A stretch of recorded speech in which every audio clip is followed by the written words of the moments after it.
আমরা আইসিটি 6 এবং 7 ফেজের সমস্ত শিক্ষক শিক্ষিকাবৃন্দ আজকে এখানে জমায়েত হয়েছি মাননীয় মুখ্যমন্ত্রীর কাছে আমাদের দুঃখ এবং দুর্দশার কথা তুলে ধরার জন্য। আমরা নিষ্ঠার সাথে সমস্ত সরকার পোষিত এবং সরকারি বিদ্যালয়গুলিতে ক্লাস করে চলেছি।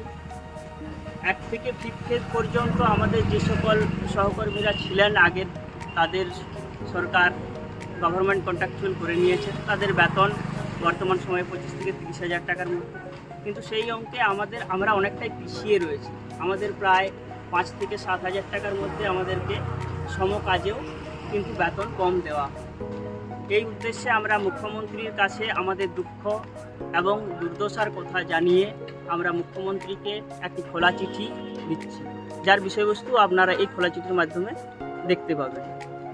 আমরা চাই মাননীয় মুখ্যমন্ত্রী আমাদের বিষয়টি ভালোভাবে দেখুন এবং আমাদের এই দুর্দশাকে লাঘব করার চেষ্টা করুন।